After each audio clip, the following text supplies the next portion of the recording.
Well, hello, folks out there in YouTube land. Got a big show lined up for you. Let's get right on into it. All right, pulling up the screen.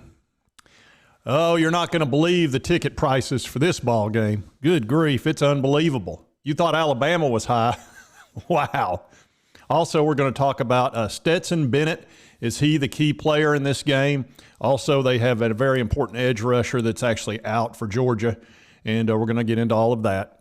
All right, look, I thought the Alabama game was the biggest, but Georgia, this is even bigger, especially with us being ranked #1 in the college football playoff. That surprised me. I figured they'd put us 2 or 3 just out of disrespect, even though we obviously had the best resume. I mean, it was pretty obvious, but they actually saw it that way. But this is a really important game. I don't want to be sitting there with that college football playoff hoping we get there.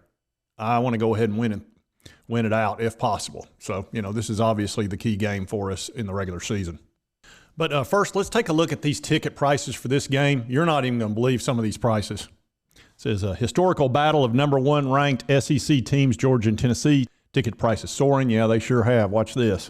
It says the ticket prices are ranging from $629 in the upper deck, to $5,000 on the lower level sideline. That's not a misprint. $5,000. We're talking about multiple mortgage payments to see this ball game. And here it shows what people would typically pay. It says 45% would pay up to $200, 36%, $500, 13%, $1,000, and there's 5% of people that would pay over $2,500. And it doesn't take a whole lot. And I don't mind telling you, it feels pretty good that people are willing to pay $5,000 to watch the Vols play football, because I can remember a few years ago, we were a lot like this. Randolph, leave me alone, Mortimer. Randolph! Mortimer, we're back. That's exactly right. We're back, baby. We are back. It's awesome. Now we're going to talk about something that's a kind of negative, really. I don't like it when there are injuries. You know, if you watch this channel, I don't like injuries of any kind on any team, obviously ours, but anybody else. But it does affect the game, and it happens all the time, and it just is what it is. You know, we've been without Cedric Tillman for 5 weeks, and he just came back last week against Kentucky. He wasn't 100%. I think he just played about half the game, but he did get his feet wet, made a few catches. We've lost a starting cornerback and, you know, other players, and look, it's college football, man. It sucks, but you're going to have injuries. And Georgia's lost a key player, Nolan Smith, who was a 5-star, and he's a very important player in their defense. And he's had a pec muscle injury that looks like is going to keep him out probably the rest of the year. Says he was former 5-star, potential first-round draft pick in next year's NFL draft. He led the Bulldogs in tackles for loss with 7. He had 3 sacks, and he hurried the quarterback 16 times. Currently, Georgia's #2 nationally in defense, #1 in the SEC. And look, it's a big loss for Georgia. You know, he was their best pass rusher, and they have not been getting a lot of sacks anyway.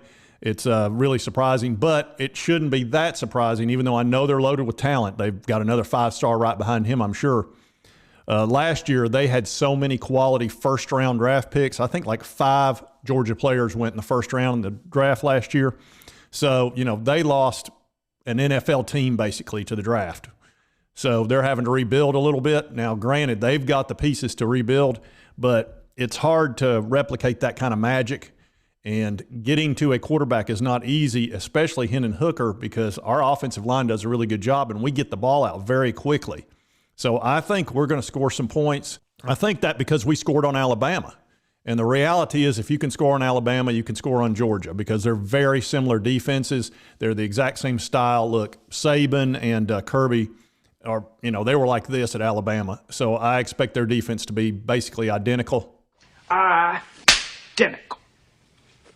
And we scored 52 on Alabama. Now, granted, that was at Neyland Stadium where the crowd was quiet for our offense.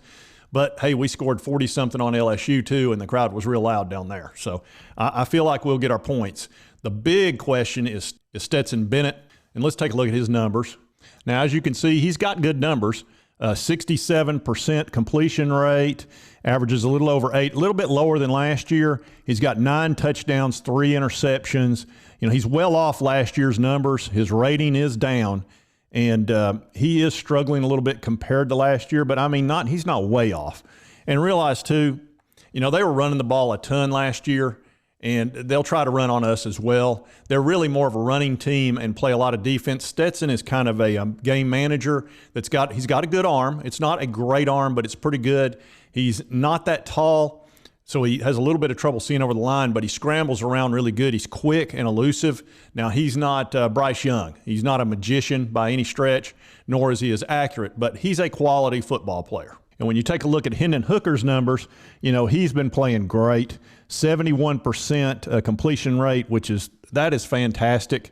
And then you look at his average passes over 10 yards, 21 touchdowns. He's had 1 interception. I mean, look, his numbers are off the chart. 191 rating, which is about as good as it gets. So, you know, I feel pretty good about our offense scoring points. The question is, what can Stetson Bennett do with those tight ends, and can they keep up with us? If this is a high-scoring game, I like our chances. If it's not, then I like Georgia's chances. But I think it's interesting to know that Stetson Bennett is 25 years old and Hendon Hooker is 24, which, I mean, they're almost middle-aged and still playing football. 7 years of college down the drain. Yep, and that's not an exaggeration. I think Stetson's been there for 7 years, and I'm pretty sure Hendon's been there for 6, or he's been in college for 6 anyway. So this is just an incredible matchup. If this were at Neyland Stadium, I think we'd be a 3-point favorite. I've got Georgia about a 3 to 4 point favorite there. I don't agree with 8 or 9 points, but, you know, look at my shirt. I'm going to be leaning towards the Vols. But I'm really excited about this because we are very relevant now. And we have put the word out to the rest of the SEC and the nation. There is a new sheriff in town.